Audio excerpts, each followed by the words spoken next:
শাহজাদা খুররম নিজে বিদ্রোহী বা বাগী হয়েছেন বলে আগ্রায় বাদশাহ জাহাঙ্গীরের দরবারে তার আর ঠাঁই হবে না। কিন্তু তার দুই ছেলে, প্রাণের থেকে প্রিয় দুই ছেলে, শাহজাদা দারা শুকো আর শাহজাদা আওরঙ্গজেবকে পাঠিয়ে দিলেন বাদশাহ জাহাঙ্গীরের কাছে। তারপর নমস্কার, শুভ সন্ধ্যা। শাশ্বতী সিনহা টক্সে আপনাদের সবাইকে স্বাগত। আপনারা শুনছেন শ্যামল গঙ্গোপাধ্যায়ের শাহজাদা দারা শুকো। আজ 23তম দিন। শুরু করি। 21। আরে, এ তো গায় না। দেখো বিবি, এ সিরিপ নাচে, শুধু নাচে।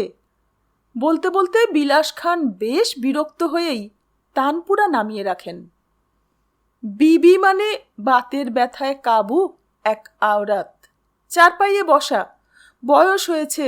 রাজা কি মান্ডিতে গানের গলা, পায়ের কাজের জন্যে একসময় খুব নাম ডাকছিল।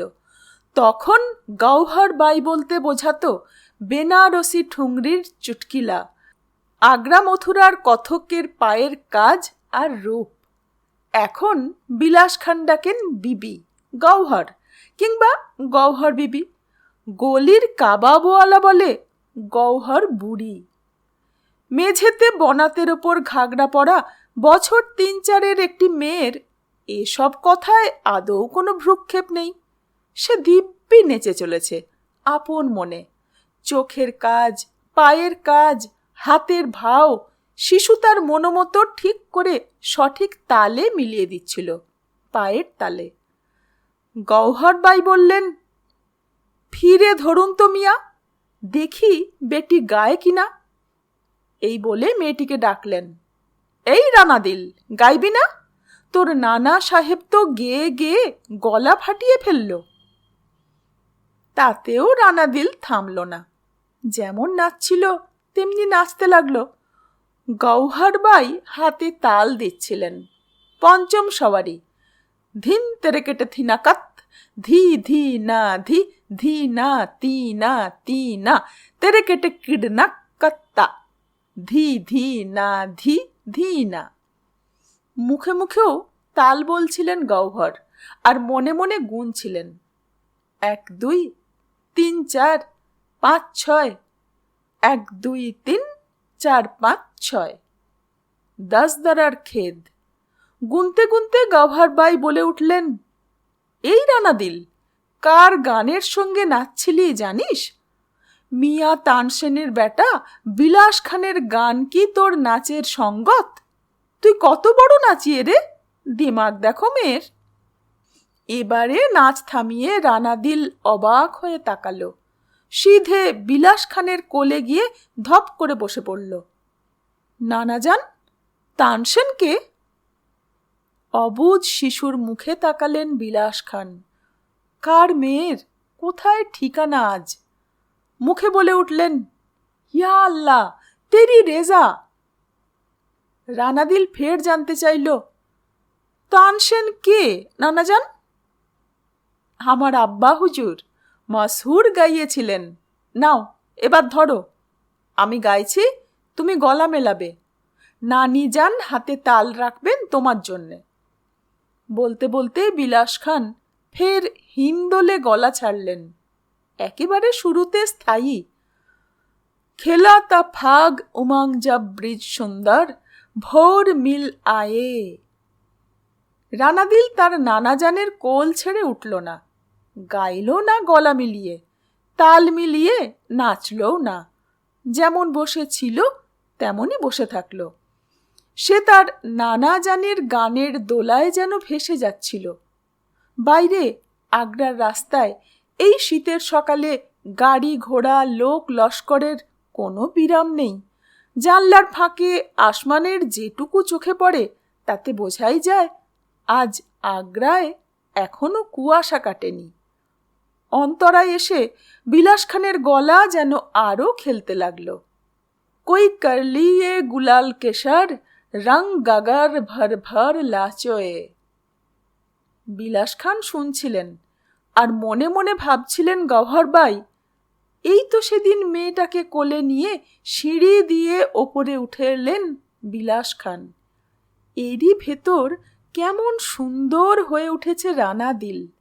আর কিছুকাল বাদে সবাই ওকে রানাদিল বানু বলে ডাকবে। ততদিন কি আমি থাকব? থাকবেন বিলাস খান? কি হবে তখন মেয়েটার? ওর জন্যে তো আমাদের এখনো বেশ কিছুদিন বেঁচে থাকা দরকার। তখন বিলাস খানের গলায় ফিরে এসেছে খেলাতা ফাগ উমাং জব ব্রিজ সুন্দর। খট করে ব্রিজ সুন্দর কথাটা মাথায় লাগলো গওহর বাইয়ের। তিনি আচমকাই বলে বসলেন, হিন্দোল গাইবেন তো আরো কত গান আছে মিয়া, এ গানটা ছাড়ুন। খুব অবাক হয়ে তাকালেন বিলাস খান। আচমকাই তিনি থেমে গেছেন। জানতে চাইলেন, কেন, কি হলো গওহর? এই ব্রিজ সুন্দর, ফাগ, গাগার, গুলাল এসব কি এখন ভালো চোখে দেখা হয়, না গাইতে বসে কেউ গায়? আর কি বলছো গওহর বিবি? এসব গান কত কালের তা জানো তুমি? নায়েক গোপাল, নায়েক বক্সু, নায়েক ধন্ধু ওরাও এসব গান গাইতেন। আমি তো কোন ছাড়। আব্বা হুজুর মিয়া তানসেন পয়দা হবার বহু আগে থেকে এসব গান গাওয়া হয়। গানের দোষ দিয়েছি আমি? সময়টা তো এখন কেমন তা জানেন মিয়া। ব্রিজ সুন্দর টুন্দর না হয় কিছুকাল নাই গাইলেন। গাইব না কেন? কেন গাইব না গওহর? শেখ আহম্মদ শির হিন্দি মুজাদ্দিদের দল সব ব্যাপারে নাক গলাচ্ছে। ওসব গান এখন আর ভালো চোখে দেখা হয় না মিয়া। আকবর বাদশার সে কাল আর তো নেই। বিলাস খানেরও বয়স বসে নেই। রানাদিল কিছুই বুঝতে পারছিল না। তাকে আলতো করে কোল থেকে নামিয়ে দিয়ে বিলাস খান গলির ওপর জানলায় গিয়ে দাঁড়ালেন। দাঁড়িয়ে বললেন, আকবর বাদশার আমল তো হিন্দুস্থানে চিরকালই ছিল গওহর। দিল্লির সুলতান কায়কোবাদের দরবারে এ গান একদিন শুনেছেন আমির খসরু। শুনে মুগ্ধ হয়েছেন খসরুর মতো ইনসান, যিনি একদিন বলেছিলেন, অবাদ শাম সুবে বানারস। সবই বুঝলাম মিয়া, কিন্তু আপনি তো জানেন আব্দুল হক মুহাদ্দিস দেহলাবিরা কতখানি কট্টর। ওরা মথুরায় কত্থকে হরি নাচে নাক গলিয়েছে। কোন দিন আপনার গানে না ফতোয়া দিয়ে বসে। আর এই মেয়েটাও বলিহারি। বলতে বলতে রানাদিলের মুখে তাকান গওহর বাই। হ্যাঁ রে, তোকে গাইতে বললে নাচিস কেন রে? রানাদিল ছুটে এসে গওহরের কোলে ঝাঁপিয়ে পড়ে। নানি যান। ঠেলে মিথ্যে রাগ দেখিয়ে গওহর তাকে সরিয়ে দেন। না, আমি তোর নানি নই। দূরে সরে গিয়েও ফের পায়ের মল বাজিয়ে রানাদিল কাছে ছুটে আসে গওহরের। তুমি তাহলে কে আমার? কেউ নই বলে কি খেয়াল হতে বিলাস খানকে গওহর বাই বলে বসেন।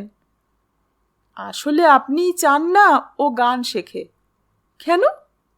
আপনি তবে বারবার ওকে হারালো কি ছিঁড়ল তবু পায়ের মল কিনে দেন কেন? হো হো করে হেসে উঠলেন বিলাস খান। অমল লাল টুকটুকে পায়ে মল বাজিয়ে ফেরে আমি না দেখে পারি নে গওহর। তুমিও তোমার নতুন বয়সে অমন ঝমঝম করে পা দাপিয়ে ঘুরতে। আর আপনি তখন দেখতেন।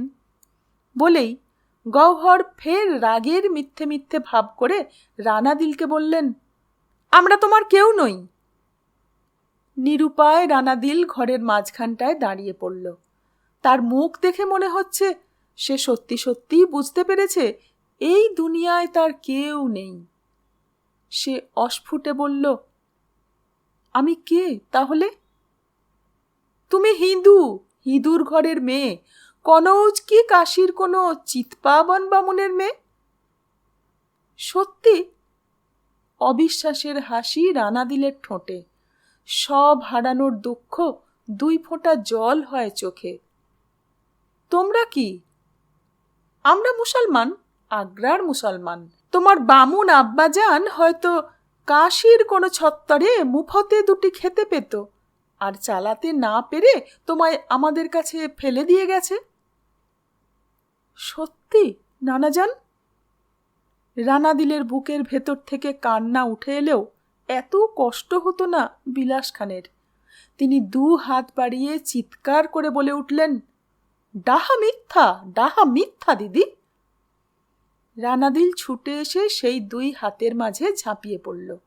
রানাদিলের গলায় মালার সঙ্গে লটকানো তাবিজটা বিলাস খানের বুকে শক্ত মতো ঠেকল। তিনি জানেন কবজে কি লেখা আছে। রানাদিল বড় হয়ে পড়তে শিখলে একদিন জানতে চাইবে, নানাজান, লক্ষ্মীকে কার নাম?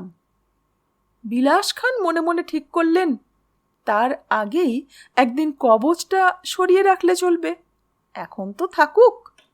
রানাদিলকে বুকে জাপটে ধরা বিলাস খানকে পেছন থেকে দেখতে পাচ্ছিলেন গওহর, মিয়া তান সেনের বড় আওলাদ, গুণী মানুষের গুণী আওলাদ। ঘর গেরস্থি থাকা সত্ত্বেও জবানিতে পা দিয়েই এখানে আশা ধরেছিলেন বিলাস খান। মানুষটার মাথায় তখনকার সেই ঝুলনিয়া বাবরিতে এখন রূপলি রং ধরেছে। গান শুনতে, গান গাইবার জন্যেই বিলাস খানের এখানে আসার শুরুয়াত। ওই পড়ে পাওয়া মেয়েটা আশা ইস্তক বিলাস খানের ঘর গেরস্থি যেন এই রাজা কি মান্ডিতেই উঠে এসেছে। দরবারে যাবেন না মিয়া? বিলাস খান কোনো জবাব দিলেন না। মন কাড়া মেয়েটা তার নিজের বানানো নাচের মুদ্রা দেখিয়ে তখন মানুষটিকে আচ্ছন্ন করে ফেলেছে। দরবারটা অভ্যেসে রাখবেন মিয়া সাহেব। দরবারে গেলে 5 জনের সঙ্গে দেখা হয়, 5টা জিনিস শেখা হয়, 5টা কেয়াবাত শুনে গাইবার ইচ্ছে জাগে। বাদশাহী তো এখানে নেই, তো দরবারে যাব কি? নেই তো জাহাঙ্গীর বাদশাহ কোথায়? রাওয়ালপিন্ডিতেই কাটাবেন এ শীতটা। বাদশাহ নেই, কিন্তু আগ্রা আছে, এ তো ভাবাই যায় না। বিলাস খানের চেয়ে কিছু বড়ই হবেন গওহারবাই। কবে কোন সেই সেকালে নাথ উতারনার পর নিদেন প্রায় বালিকা বয়সেই শয়তানপুরায় এক কোঠা ঘরে এসে উঠতে হয়েছিল গওহরকে। সেসব দিন এখন ঝাপসা লাগে। তারপর একসময় এই বিলাসখানি তাকে লাগোয়া রাজা কি মান্ডির এ বাসা বাড়িতে এনে তুলেছিলেন। তারপর গানে, রেওয়াজে, নাচে, ঘর গেরস্থিতে জওয়ানির দিনগুলো কবেই ফুরফুর করে উড়ে গেল। এ গলি দিয়ে গওহর শাহী ফৌজকে কুচ করে গোয়ালিয়রের দিকে যেতে দেখেছেন। এই আগ্রাতেই গওহর দেখেছেন 2টি দাম খসালে চাই কি 7টা চাল কুমড়ো কেনা যেত। চাল কুমড়ার মিঠাই বানাতেন তিনি এক সময়। এখন যেন বাজার আগুন। এখন 2 দামে 3টি চাল কুমড়োও পাওয়া যাবে কিনা সন্দেহ। তবু আগ্রার মান্ডিতে মান্ডিতে কোনো পসরা কিন্তু পড়ে থাকে না। যা কিছু এনে বসো না কেন ঠিক কেটে যাবে। লোকের হাতে দাম দামড়িও হয়েছে অনেক। শুধু আমাদের মতো ইনসানেরই সবচেয়ে বিপদ, 2টো দাম কমাতে পারলে তবে খাওয়া। সামান্য খোলা জানলা দিয়ে আগ্রার আকাশের যেটুকু দেখতে পেলেন গওহারবাই, তা যেন তার নিজেরই বুড়াপার মতোই মেঘে ঢাকা ধোঁয়াটে। ওদিকে খুব ভোর ভোর পাহাড়ি উজানে বিতস্তা পার হলেন রিসালাদার দাবির খাঁ। দারা আর আওরঙ্গজেবের মতো দুজন খুদে সুলতানকে নিয়ে নাসিক থেকে এতটা পথ পাড়ি দেওয়া কম কথা নয়। বিতস্তার এপারে উঠে চাকোথির পাহাড়ি রাস্তা পার হতে ওদের বেশি সময় লাগলো না। চকচকে পরিষ্কার রোদে ফতেজাংয়ের পিঠে বসা দারা শুকো দেখতে পেল ডানহাতি রাস্তাটা দূরে 2 পাহাড়ের ভেতর হারিয়ে গেছে। ওদিকে গেলে হুঞ্জা পার হয়ে স্কার্দু যাওয়া যায়। বাঁ হাতের পথটা উঁচু ডাঙা জায়গা বেয়ে নিচে মুড়ির দিকে নেমেছে। ওরই গায়ে রাওয়ালপিন্ডি দুর্গ। সে পথ ধরে নামতে নামতে দারাশুকো একবার স্কার্দু যাবার রাস্তার দিকে তাকালো। রাস্তা কোথায়? উঁচু উঁচু পাহাড়ের গা, সেখানে কিছু ঝুলন্ত ধোঁয়া দেখা যায় মাত্র। ওখানেও নাকি হিন্দুস্থানের ফৌজি চৌকি আছে, তাতে পাহারা থাকে। শাহী চালানো কি কঠিন! তার লম্বা হাত বন জঙ্গল পাহাড় পর্বত ডিঙিয়ে কত কত দূরে চলে যায়। পেছনে ফেলে আসা বিতস্তারি উজানি ধারার জল পাহাড়ি নালায় আগাম ধরে রেখে রাওয়ালপিন্ডি দুর্গকে চারদিক থেকে ঘিরে রাখা হয়েছে। এসব কথা দারাশুকো অনেক আগেই জানে। নাসিকে আব্বা হুজুর তাকে দফে দফে রাওয়ালপিন্ডির কথা এমন করেই বলেছেন। এখন যা কিছু সে দেখতে পাচ্ছে সবটাই যেন তার আগে দেখা বলে মনে হচ্ছে। 40 দামে হয় 1 টাকা, সেরকম 9 টাকায় 1 মোহর। তা প্রায় 2 লক্ষ টাকার হিরে মুক্ত তো আনা হয়েছেই। গিরনা নদীর তীরে ধরা একটা বড় বেজি আর সাতপুরার জঙ্গলের 1 শিঙা একটা হরিণ। দাদা সাহেব জাহাঙ্গীর বাদশাহ নানান কিসমের জানোয়ার রাখতে পুষতেও ভালোবাসেন। ঠান্ডা বাতাসে উড়ে যাবার দশা। মাথায় সূর্য। দারা আর আওরঙ্গজেব দুর্গের ভেতর ঢুকল। পায়ের নিচে লম্বা পাথুরে চত্বর, শেষ আর হয় না। ডান হাতে অনেক যত্নে বসানো চিনার গাছের রোগা রোগা ডালে শীতের পাহাড়ি বুলবুলির কিচিরমিচির। দারা আর আওরঙ্গজেব এগোচ্ছিল। ওদের আগে আগে সবচেয়ে সামনে 2 পাহারার হাতে 1 শিঙা হরিণটা এগিয়ে চলেছে। তার পেছনেই তুরতুর করে চলেছে বেজিটা। তার পেছন পেছন ময়ূর জোড়া। এরপরেই দারা আর আওরঙ্গজেব। তাদের হাতে রূপোর থালায় চোখ ধাঁধানো কয়েকটা হিরে, খোরাসান আর বাদাখশানের কিছু চুনি, সেই সঙ্গে কয়েকটি মুক্ত মেশানো। বাদশাহ জাহাঙ্গীর বসেছিলেন দরবারি চত্বরে।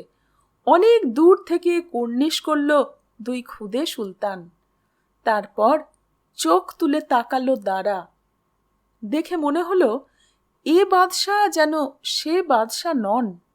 বুড়হাপা যেন আচমকাই ঝাঁপ দিয়ে পড়েছে দাদা সাহেবের ওপর। প্রথমে দারা, তারপর আওরঙ্গজেব পরপর দাদা সাহেবের কদমবুসি করল। বাদশাহ জাহাঙ্গীর আর বসে থাকতে পারলেন না। তিনি উঠে দাঁড়িয়ে 2 হাতে 2 সুলতানের মাথা বুকের কাছে টেনে নিলেন। তারপর কিছুটা ঝুঁকে ওদের মাথার গন্ধ শুঁকলেন যেন। তাই মনে হলো দূরে দূরে দাঁড়িয়ে থাকা দাখিলা কাশিদদের। তখন মীর সামাল লোকজন নিয়ে বাদশার নজর থেকে পেশাকশের হরিণ, বেজি, ময়ূর সরিয়ে নিয়ে যাচ্ছিল। দাদা সাহেবকে দারা আগেও দেখেছে। সে দেখা সে ভোলেনি। এখনো সে ছবি তার স্পষ্ট মনে আছে। এক ফকিরের কথায় জাহাঙ্গীর বাদশার মুখখানা এক ঝলকে কেমন নিভু নিভু হয়ে উঠেছিল।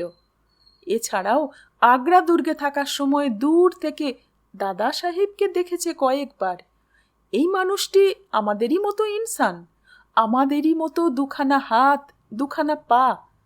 দাদা সাহেব আব্বা হুজুরের মতো লম্বাও নয়। অথচ এই মানুষের এত তাগাদ, এত ফৌজ, হাতি, ঘোড়া, কামান। ইনসান কি করে বাদশাহ হয়? বাদশাহ হবার পরেও কি সে আর ইনসান থাকে? দাদার রীতিমতো সন্দেহ, বাদশাহ হাসলে সে হাসি নিশ্চয় আমাদের মতো নয়। সে হাসি এতই বড়, তা নিশ্চয় দুপাশের কান পেরিয়ে মাথার পেছন দিকেও চলে যায়। তেমনি বাদশাহ রাগলে তার চোখ লাল হতে হতে লাল হয়, শেষে তা রং পাল্টে নীল হয়ে যায়। বাদশাহ যে। দাদা সাহেবের বুকের কাছে আওরঙ্গজেবের মাথা। সে বাদশার গা থেকে আতরের সুবাস পেল নাকে। এভাবে কোনোদিন তার বাদশাহ দেখা হয়নি। এই মানুষটিকে নিয়েই সারা হিন্দুস্থানে এত শোরগোল। আগ্রা কি রাওয়ালপিন্ডি যেখানেই থাকুন, তার বসবার জায়গাটি কি সুন্দর। এর নাম মসনদ। মনে মনে শাবাশি দিল আওরঙ্গজেব। এখানে থাকতে যখন আশেপাশে কেউ থাকবে না, একবার সে বসে দেখবে ওখানে। হঠাৎ আওরঙ্গজেব চমকে উঠল। উঁচু মসনদের পেছনে দাঁড়িয়ে তারই মতো একটি ছেলে, কিছু বড়ই হবে, ভারী সুন্দর দেখতে। চোখে চোখ পড়তে ছেলেটি হাসল। তার গায়ের কাম্বাদার টুকটুকে লাল। আওরঙ্গজেবও হাসল। ছেলেটি বলল, তুমি আওরঙ্গজেব? নিশ্চয় আওরঙ্গজেব। কি করে বুঝলে? আমায় তো খুব একটা দেখনি। তুমি সবচেয়ে সফেদ। দাদা সাহেব বলেছিলেন ভাইদের মধ্যে তোমার গায়ের রং সবচেয়ে চড়া, চোখ কালো। বলতে বলতে ছেলেটি নিজেই বলল, আমি সুজা, সুলতান সুজাঙ্গীর। আগেই বুঝেছি, দাদা সাহেব খুব ভালোবাসেন তোমায়। এই তো সবে এলে, দেখো তোমাদেরও বাসবেন। বাদশার পেছনে দাঁড়িয়ে কিংবা পাশ থেকে কথা বলা ভীষণ বেতামিজি, কিন্তু সুলতান সুজাঙ্গীর কোনো তামিজেরই ধারে না। সে কবছর হিন্দুস্থানের বাদশার মসনদের আশেপাশেই খেলাধুলো করতে করতে বড় হয়ে উঠছে। কখনো খোদ বাদশাহ, কখনো বা বাদশার পায়ের নাগরা কিংবা তার গলার দামি মালা সুলতান সুজাঙ্গীরের খেলার জিনিস হয়ে উঠেছে। সুজা বলল, ওটা বড়ে ভাই? খুব লম্বা হয়ে গেছে তো এই কবছরে। আওরঙ্গজেব কোনো কথা বলল না, চোখ নামিয়ে নিয়ে বুঝিয়ে দিল, হ্যাঁ ঠিকই বলেছ। বাদশাহ জাহাঙ্গীর তখন সুলতান মোহাম্মদ দারা শুকোর সঙ্গে কথা বলছিলেন। খুব জোরেও নয়, খুব আস্তেও নয়, কথাগুলো অনেকটা এই রকম। তোমার আব্বা হুজুর কিছু বলেছেন? দারা বলল, আলা হাজরাত, তিনি তার হাজারো সেলাম দিতে বলেছেন আপনাকে। আব্বা হুজুরের একমাত্র মুনাসিব হিন্দুস্থানের বাদশাহ সাহি সালামত থাকুন। আর থাকতে পারলেন না জাহাঙ্গীর। অনেকক্ষণ তিনি বাদশার মুখোশটার ভেতর থেকে কথা বলছিলেন, কথা সাজাচ্ছিলেন। এবার তিনি সেই মুখোশ কেটে শুধু জাহাঙ্গীর হয়ে উঠতে থাকলেন। যেমন, খুররম নিজে কেমন আছে বাবা খুররম? দারা এবার দাদা সাহেবের চোখে তাকাতে পারল না। ভয় হলো তার, এবার বোধহয় বাদশার চোখ ফুটো হয়ে জল গড়াবে। কতদিন দেখি না খুররমকে। মসনদ থেকে খানিক দূরে কোনো মূর্তির মতোই চোখের পলক না ফেলে দাঁড়িয়ে রয়েছেন রিসালাদার দাবির খাঁ। তিনি কোনো দিন এত কাছ থেকে বাদশাকে দেখেননি। ধাইমা এইমাত্র ছাদ ছোঁয়া গোল স্তম্ভের আড়ালে চলে গেলেন। দারা অনেক কষ্টে হিন্দুস্থানের সবচেয়ে বড় তাগতদার মানুষটির কান্নায় বুজে আসা চোখ মুখের দিকে তাকালো। বাদশার চোখে কি জল? তার নিজের চোখে তো জল এসে গেল বলে। সে ভালো আছে তো? আলা হাজারাত, আপনি একজন আব্বা হুজুর, আপনি তাকে ডেকে আনেন না কেন? ডেকেছি দাঁড়া, ডেকেছি। সে আসে না, শুধু তার চিঠি আসে। চিঠি নিয়ে কাসিদ আসে, তার পেশাক্স আসে। সে পেশাক্স তোমরা নিয়ে আসো। দারা শুকর ভয় করছিল, তবু সে সাহস করে তার ছোট হাতখানি দিয়ে বাদশাহ জাহাঙ্গীরের অসহায়ভাবে ঝুলে পড়া বাঁ হাতখানির কবজি আলতো করে ধরল। সে জানে না সেকেন্দার কিভাবে তার আব্বা হুজুরের হাত ধরতেন। আদৌ কি কোনোদিন ধরেছিলেন? খানিক বাদেই দেখা গেল থলচটিয়াল, তিলপত্র আরও নানা পাহাড়ের মালা চূড়ো জাগিয়ে পরিষ্কার রোদে দাঁড়িয়ে আছে। তাদের ছাই আর বাদামি রঙের গা বুঝিবা স্থির হয়ে দাঁড়িয়ে পড়া কোনো অতিকায় ইয়াবু ঘোড়ার পিঠ। ওদের সাক্ষী রেখে বাদশাহ জাহাঙ্গীর দাস্তারখানায় বসেছেন। তাকে ঘিরে বসেছে 3 কোচি সুলতান, দারা, সুজা, আওরঙ্গজেব। দুর্গের আবদারখানা থেকে সুগন্ধে বাতাস চারানো নানা রকমের খাবার এনে সাজিয়ে দিচ্ছিল। এখানে সুখাদ্য বলতে হিমালয় থেকে উড়ে আসা পাখি, ওপারের আরও কঠিন শীতের দেশের পাখি। আওরঙ্গজেব খেতে খেতে সুজাকে দেখছিল। বাদশার সামনে কেমন সহজ, অথচ সে নিজে সুজার আপন ছোট ভাই হয়েও বাদশার এত কাছাকাছি হওয়ায় খেতে খুব একটা স্বস্তি পাচ্ছিল না। তার মন বলছিল, কোনো একজনকে কোনো একজন আলাদা করে বেশি বেশি ভালোবাসে কেন? ছেলেদের কাছে আব্বা হুজুর তো বট গাছ, সব দিকে সমানভাবে ছায়া দেবে, কিন্তু আমাদের আব্বা হুজুর তো বড়ে ভাইকে দেখলে নরম হয়ে পড়েন। সবার দিকে তো তিনি এমনটি হন না। ভালোবাসায় এমন হয় কেন? সুজাই বা দাদা সাহেবের চোখে আর সবার চেয়ে আলাদা কেন? মানুষের ঘৃণাও কি এমন বেহিসাবিভাবে বিলি হয়? ভালোবাসায় ভাগীদার হয়, ঘৃণাতেও কি ভাগীদার থাকে? এরকম এলোমেলোভাবেই সুলতান আওরঙ্গজেব তার মাথার ভেতর কথাগুলো সাজাবার চেষ্টা করছিল। পুরোটা পারছিল না, কেননা তার যা বয়স তাতে এভাবে সবটা কচি মগজে সিজিল মিছিল করে দাঁড় করানো যায় না। সে শুরুয়ার ভেতর থেকে বড় এক টুকরো মাংস খুঁজে বের করল। করে তার আনন্দ হলো। এই শীতে গরম শুরুয়ার ভেতর সুসিদ্ধ মাংসের সন্ধান যে কোনো অভিযানের মতোই, যাতে কিনা শেষমেশ কিছু পাওয়া যায়। বাদশাহ জাহাঙ্গীর খুব একটা কিছু খাচ্ছিলেন না। বিশেষ করে দারা আর আওরঙ্গজেবের খিদে পাওয়ারই কথা। ভোর ভোর বিতস্তা পেরিয়ে ওরা এতটা এসেছে। ওদের দিকে কয়েকটা পাকা বাবা সেতি ফল এগিয়ে দিলেন বাদশাহ জাহাঙ্গীর।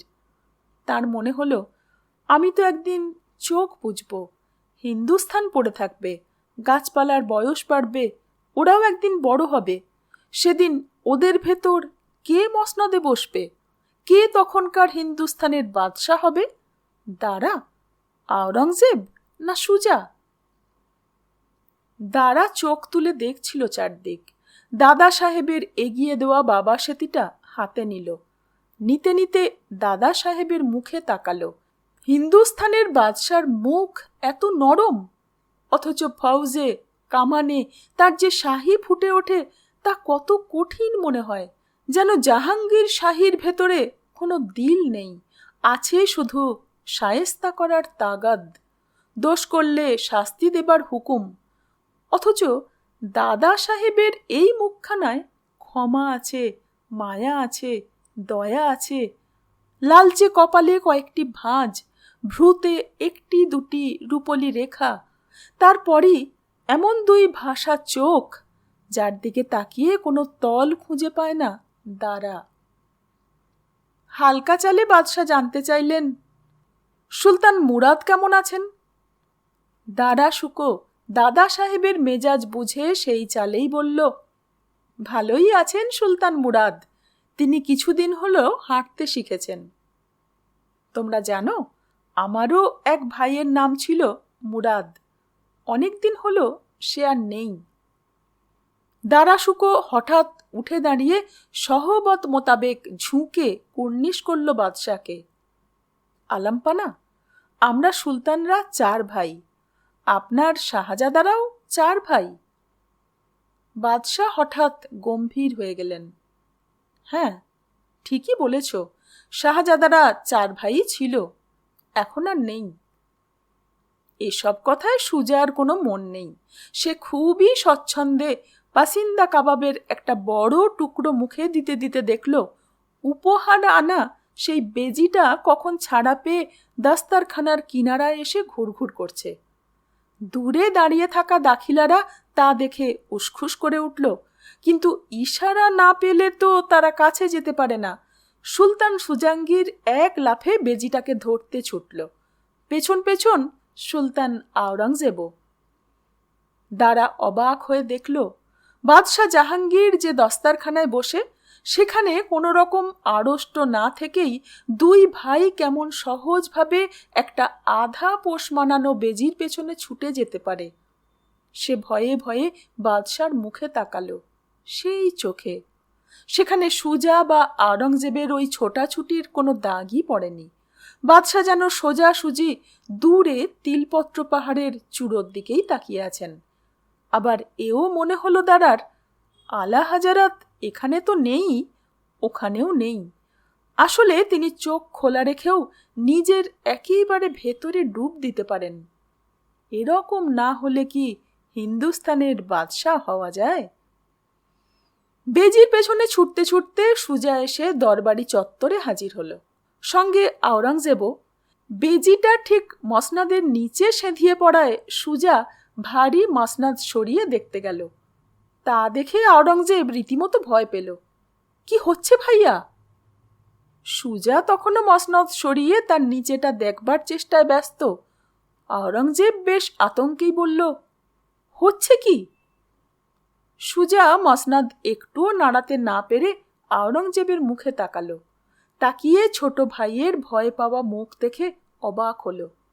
সে বেশ সহজভাবেই জানতে চাইল, না সরালে বেজিটাকে ধরব কি করে? সুলতান আওরঙ্গজেব বেশ দূর থেকেই আঙুল দিয়ে মসনদ দেখালো, দেখিয়ে বলল, বেজি ধরবে ঠিক আছে, কিন্তু তাই বলে? অস্থির সুলতান সুজাঙ্গির কিছু বুঝতে না পেরে চেঁচিয়ে উঠল, যা বলার খুলে বলো ছোটে ভাই, নইলে বুঝবো কি করে? ওটা হিন্দুস্থানের বাদশার মসনদ ভাইয়া। হেসে ফেলল সুজাঙ্গির। তার চেয়ে বলো, ওটা হিন্দুস্থানের বাদশার বসবার জায়গা। এমন বসবার জায়গা সারা হিন্দুস্থানে অনেক ছড়িয়ে আছে। আগ্রা দুর্গে আছে, লাহোর দুর্গেও আছে। এ কথা বলে সুজা সোজা হয়ে দাঁড়ালো। শাহী ব্যাপার স্যাপার রীত রিশালায় অনেক দিন ধরে সড়গড় এমন সহজ ভঙ্গিতে বলল, ছোটে ভাই, বসবার জায়গা তখনই মসনদ হয়ে ওঠে যখন ওখানে বসে হুকুমের মতো হুকুম দিতে পারেন বাদশাহ, তাগাদের মতো তাগাদ দেখাতে পারেন বাদশাহ।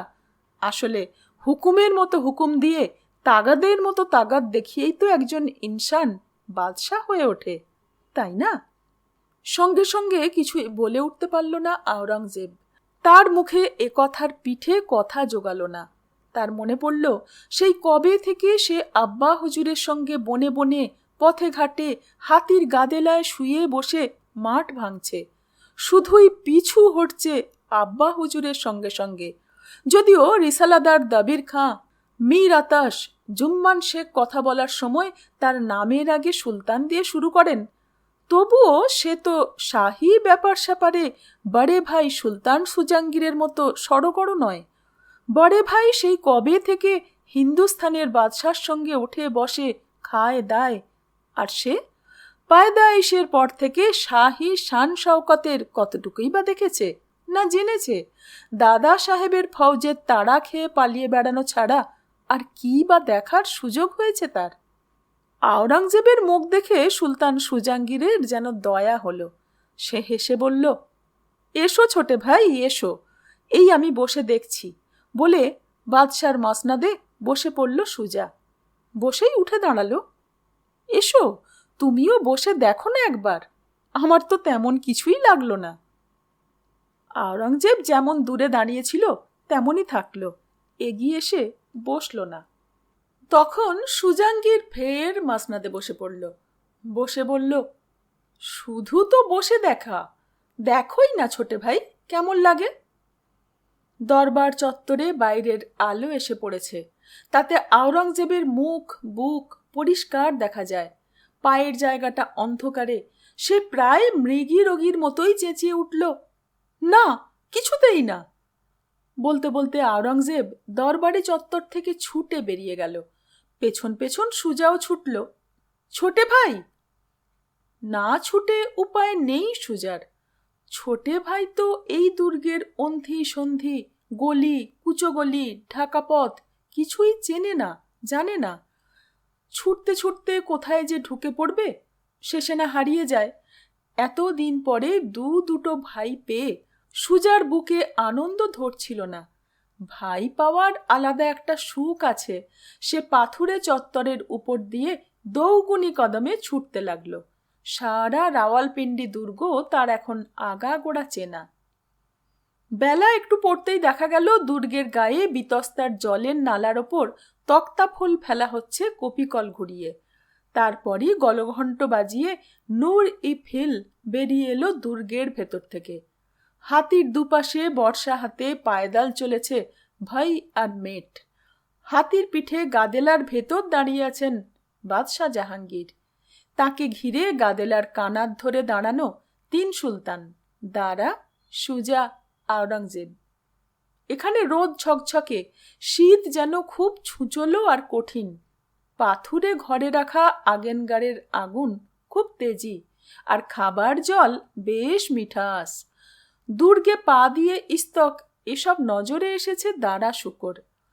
দূরের পাহাড়ের চূড়োগুলোর দিকে তাকিয়ে বাদশাহ বললেন, আমরা হুঞ্জার রাস্তায় যাব, গোলার চাঁদমারি হবে। তাহলে তো কানের দফা রফা হবে দাদা সাহেব। জাহাঙ্গীর এবার সুজাঙ্গীরের মুখখানা দেখলেন, সামান্য হাসলেন, কিছু বললেন না। দারা আর আওরঙ্গজেব গত 2 বছরের ওপর গোলাগুলির আওয়াজ শুনে শুনে কান পচিয়ে ফেলেছে, কিন্তু চাঁদমারি, নিশানা, এসব কোনোদিন দেখেনি। দারা রীতিমতো অধীর বোধ করতে লাগল। চাঁদমারি, না জানি সেটা কি জিনিস। রাওয়ালপিন্ডি দুর্গ থেকে বেরিয়ে হুঞ্জা ঢালের দিকে পড়ে। নূর-ই-ফিল উঁচু নিচু পাহাড়ি ঢাল পেরোচ্ছিল যেন গড়িয়ে গড়িয়ে। এই 3 সুলতান হাতির পিঠে গাদেলার ভেতর চড়াই ভাঙবার সময় ঢলে ঢলে পড়ে, আবার উতরাই কাটিয়ে উঠতে গিয়ে সামনের দিকে বেদম ঝুঁকে পড়ে। এমন এক জায়গায় এসে নূর-ই-ফিল থামল, যার সামনে বিশাল ধোঁয়াটে গড়খাই, যা কিনা দিগন্তে গিয়ে মিশেছে, যে দিগন্ত আবার পাহাড়ের পর পাহাড় দিয়ে তৈরি। হাতি থেকে নেমেই দারা, আওরঙ্গজেব ওরা দেখল আগে ভাগে সব তৈরি করে রাখা আছে। পরপর 3টে তোপ, তাদের মুখ হুঞ্জার দিককার পাহাড়ি জঙ্গলের দিকে।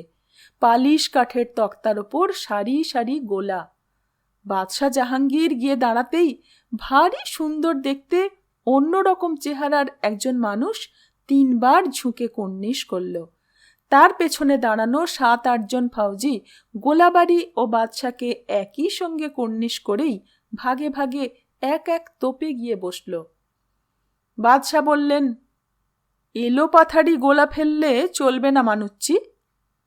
মানুচ্চি সহবত মতো হেসে বলল, মুলুকে মালিক, আপনি নিশানা দেখে দিন, আমরা শুধু সেখানেই গোলা দাগব। সুলতান দারা শুকো এই নামটি অনেকবার নিজের কানে শুনেছে। শাহী তোপখানার মীর আতাশ, এদেশি নয় বোঝাই যায়। আব্বা হুজুর কয়েকবার এই নামটা বলেছেন। হাঁটু অবধি চামড়ার জুতোয় পায়ের পাটি ঢাকা পড়েছে, কোমরে কুর্তার ওপর লাল ফিতের বাঁধন, হাত ঢাকা ঢোলা জামার বুকের কাছটায় অনেকটা জুড়ে ঘাঘরা। পাহাড়ি বাতাসে বাদামি মুখের ওপর ঢেউ তোলা সোনালি চুল এসে এসে পড়ছিল। ইংলিস্তানের লোক নয়, সে একবার আগ্রা দুর্গ থেকে ইংলিস্তানের ইলচি টমাস সাহেবকে বেরোতে দেখেছে। তাদের গায়ের রং কেমন লালচে সাদা, তার ওপর এখানে সেখানে কালচে কালচে ফুটকি। চারপাশের দুনিয়া শান্ত ঠান্ডা। পাহাড়ের চড়াই উতরাই ভেঙে এখানে সেখানে ভেড়ার পাল, তাদের পেছন পেছন রাখাল, ডান দিকে স্কার্দুর ঢালে গোটা 5 দুম্বা চড়ে বেড়াচ্ছে। আর সামনেই পাহাড়ের পর পাহাড়, তাদের গা বেঁধে দাঁড়ানো কত কালের সব গাছ, গাছের মাথায় ধোঁয়া ধোঁয়া। দাদা সাহেব বাদশাহ জাহাঙ্গীর এই ছবি আঁকা দুনিয়ার ভেতর সত্যিই যেন সব কিছুর মালিক। তাই তো মনে হলো সুলতান দারা শুকোর এই পাহাড়, ওই গভীর গড়খাই, আসমান ছুঁয়ে দাঁড়ানো সব প্রাচীন প্রাচীন গাছ, তার ভেতর দিয়ে হঠাৎ হঠাৎ বয়ে যাওয়া বিতস্তার রূপালী ধারা, আর সব শেষে বিকেল হয়ে আসা নরম আলোয় শান্ত ঘুমন্ত এই বিশাল চড়াই উতরাই, সব কিছুই যেন দাদা সাহেবের আঙুলের ইশারায় এইমাত্র জেগে উঠল। মুখে একটা চাপা হাসি, চোখ খোলা, অথচ কাউকেই যেন দেখছেন না। মাথার উষ্ণিসের পালক বাতাসে কাঁপছে। পেছনে দাঁড়ানো নূর-ই-ফিল বিশাল কোনো মূর্তি হয়ে চুপ করে আছে। ওহ, আমাদের দাদা সাহেব এত সুন্দর! হায় খোদা, এমন সুন্দর ইনসানের সঙ্গে আব্বা হুজুর লড়াই করেন কেন? বাদশাহ জাহাঙ্গীর তখন জানতে চাইলেন, তোপগুলোকে একদিন কান্দাহারের পথে জ্বলে উঠতে হবে মানুচ্ছি। আমি জানি আলা হাজরাত, মীর বক্সি আমায় বলেছেন। দারা শুকো দেখল বাদশাহ জাহাঙ্গীরের চোখে যেন এইমাত্র ঝিলিক দিল। তিনি মিহি বাতাসের ভেতর একবার যেন দাঁতে দাঁত ঘষলেন।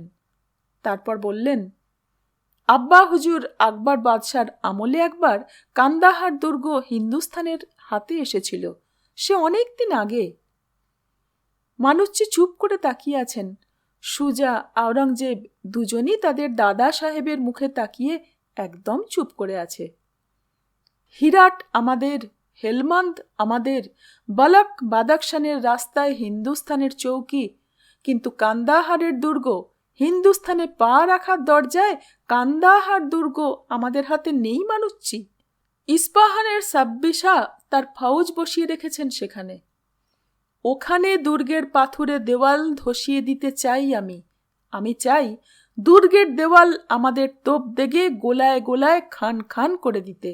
গোলার মুখে ওরা ছিন্ন ভিন্ন হলে হিন্দুস্থানের ফৌজ নদীর জলের মতো গলগল করে ঢুকে পড়বে। কান্দাহার দুর্গে চাকতাই পতাকা ওড়াতে চাই মানুচ্ছি। সুলতান দারা শুকো দেখল দাদা সাহেব কয়েক লহমায় কেমন যেন পাল্টে গেছেন। উষ্ণিসের বাইরে কয়েকটি কাঁচা পাকা চুল এই ঠান্ডা বাতাসেও অমন সুন্দর কপালে যেন পাসিনা বিন্দু বিন্দু হয়ে ফুটে উঠেছে। তাই হবে বান্দাগান, নিশানায় আপনি আপনার তোপখানাকে কিছু কম পাবেন না। বেশ, দেখি এবার ওই দুটো পাহাড়ের মাঝখানে দূরে নিচে ওই ধোঁয়াটে মতো ঝাঁকটা গাছটার মাথাটা উড়িয়ে দাও তো, তবে বুঝবো তোমার নিশানা কতখানি। সঙ্গে সঙ্গে মীর আতস মানুচ্ছি চেঁচিয়ে উঠলেন, বিশান, এই বিশান! দারা শুকো দেখল ফৌজি গোলাবদ্দারদের ভেতর থেকে তাজা জোয়ান মতো একজন বেরিয়ে এসে আলগা হয়ে দাঁড়ালো। নাকের নিচে কচি গোঁফ, সরু কোমরের ওপর চওড়া বুক, যেন বা গেঁথে তুলেছেন খোদা। পাহাড়ের বুকে দাঁড়ানো ওই গাছগুলোর মতোই বুঝিবা দীঘল, মাথা ভর্তি থোকা থোকা কালো চুল। দাঁড়িয়েই বিশান বাদশার দিকে তাকিয়ে সামান্য ঝুঁকে ফের সিধে হয়ে দাঁড়ালো। মানুচ্ছি ফৌজি হুকুমের গলায় চেঁচিয়ে উঠল, গিনতি লাগাও। অমনি বিশান তোপ তিনটের দিকে পলকে ঘুরে দাঁড়ালো। দাঁড়িয়েই চেঁচিয়ে উঠল। সঙ্গে সঙ্গে গোলাবর্দাররা এক একজন এক এক রকম কাজ শুরু করে দিল। বিশান নামে সেই তরতাজা ইনসান চেঁচিয়ে বলে যাচ্ছিল, এক, দো, সে। আর বাকি সেপাইদের কেউ বাচ্চা কোলে নেওয়ার মতো থাক থেকে গোলা তুলে নিয়ে নলের গোড়ায় বসিয়ে দিল।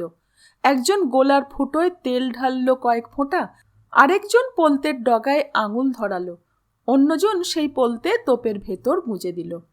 বিশান চেঁচিয়ে চেঁচিয়ে গিনতি করেই চলেছে। যেই সে দাহা বলে থামল, অমনি সারা পাহাড় কাঁপিয়ে চূড়ায় চূড়ায় যেন বিরাট একখানা মেঘ ভেঙে পড়ল। 3 সুলতানি একসঙ্গে কেঁপে উঠল। গত 2 সনের ওপর দারা আর আওরঙ্গজেব গোলাগুলির শব্দ অনেক শুনেছে, তবে দূর থেকে। এমন সামনে দাঁড়িয়ে গোলার কান ফাটানো আওয়াজ তাদের শুনতে হয়নি। দূরে চড়ে ফেরা ঘরমুখ দুম্বা আর ভেড়ার দল সে আওয়াজে রীতিমতো চমকে উঠল। দারা দেখতে পাচ্ছিল ওরা চড়াই বেয়ে এলো পাথারে দৌড়তে শুরু করেছে। চড়ানি রাখালরা সামাল দিতে পারছে না। মানুচ্চির মুখে তৃপ্তির হাসি। ওই দেখুন আলাম্পানা। দারা, আওরঙ্গজেব, সুজা সবাই দেখতে পেল দাদা সাহেবের দেগে দেওয়া দূরের সেই ঝাঁকড়া গাছটার মাথা অনেকটাই সাপ হয়ে সেখানটায় তিলপত্র পাহাড়ের বাদামি গা হা হা করছে। দাদা সাহেব বাদশাহ জাহাঙ্গীরের মুখে কি এক আনন্দ জলজল করে উঠল। সে আনন্দ চলকে পড়ে দাদা সাহেবের রাঙানো দাড়িকে আরও চকচকে করে তুলেছে। সুলতান দারা শুকর মনে হলো, এমন শান্ত সুন্দর বিকেলে কি ভয়ঙ্কর কাণ্ড! অত বড় গাছটার মুন্ডুটাই উড়ে গেল। খুব সুখী সুখী চোখে বাদশাহ জানতে চাইলেন, এখান থেকে গোলার পাল্লা কতটা হবে? হাজরাত, তা আধা মাঞ্জেল তো বটেই। পাল্লা বাড়াও, পাল্লা বাড়াও। বলতে বলতে দাদা সাহেব নূর-ই ফিলকে হাঁটু গেড়ে বসতে ইশারা করলেন। তিনি এবার ফিরবেন। সন্ধে নামলো যেন বাঘ এলো এক লাফে, একদম ঝুপ করে। সঙ্গে শীত একেবারে হাড়ে গিয়ে কামড় দেয়। বিশাল আগেনগাড়ের থেকে কাঠের আগুন হাতখানেক ওপরে উঠে নাচছিল। তাতে পাথরের এই বিশাল ঘর আলোয় আলো। সেই সঙ্গে বাইরের শীত এখান থেকে পালাবার পথ পায়নি। বাদশাকে ঘিরে বসে দারা, আওরঙ্গজেব, সুজা। এত কাছ থেকে দারা বা আওরঙ্গজেব কোনোদিন দাদা সাহেবকে দেখেনি। দারা, বিশেষ করে যতই দাদা সাহেবকে দেখছে ততই সে কোনো তল পাচ্ছিল না। এই খানিক আগে যে বাদশার চাঁদমারি নিশানার যাচাইয়ে পাহাড়ের গায়ে আস্ত একটা গাছের মুন্ডু উড়ে যায় তোপের গোলায়, সেই বাদশাই খুব সাবধানে আল গোছে বেজিটাকে কোলে নিয়েছেন। পাছে মেঝেতে পাতা গালিচার বনাত থেকে পশম উঠে বেজির পায়ের নখে জড়িয়ে যায়। বাদশা বললেন, পশম একবার পায়ের নখে জড়ালে ও তো হাঁটতেই পারবে না, হুমড়ি খেয়েও পড়তে পারে। এই বলে তিন সুলতানের দাদা সাহেব তার সামনে রাখা একটা চীনা বড় রেকাবি থেকে একটা ছোট মাছ তুললেন। দাঁড়া দেখল বাদশার লালচে আঙুলের ভেতর চকচকে সাদা মাছটা খাবি খাচ্ছে। তাই দেখে পেজির লালচে বিন্দু বিন্দু দুই চোখ যেন জ্বলে উঠল। সে খপ করে মাছটা মুখে নিয়েই জিভ এপাশ ওপাশ করে কপকপিয়ে খেতে লাগলো। তাই দেখে বাদশাহ জাহাঙ্গীরের চোখে জল এসে গেল। আহারে, বড্ড খিদে পেয়েছিল তো। ও কথা বলতে বলতে বাদশাহ জাহাঙ্গীর চীনা রেকাবিটা বেজির মুখের কাছে এনে ধরলেন। বেজির মুখে পড়ে মাছগুলো উপুরচিত লাফাচ্ছে। আগেনগাড়ের নাচিয়ে আগুনের শিখায় সে এক অদ্ভুত ছবি। দাঁড়া বুঝে উঠতে পারল না কাকে এখন বাঁচানো দরকার, বেজিটাকে না মাছগুলোকে। ওদের বোধহয় আজই ধরা হয়েছে বিতস্তার নালা থেকে। মাছগুলোর বাঁচার চেষ্টা আর বেজিকে তা খাইয়ে বাঁচিয়ে রাখার জন্যে দাদা সাহেবের চেষ্টা, যত্ন আত্মি, স্নেহ মমতায় সুজা মুগ্ধ, মুগ্ধ আওরঙ্গজেব। দুই সুলতান প্রায় ঝুঁকে পড়ল তাদের দাদা সাহেবকে ঘিরে। দাদা সাহেবের চোখ চীনা রেকাবিতে। সুলতান দারা শুকো এই ফাঁকে একা একা উঠে দাঁড়ালো।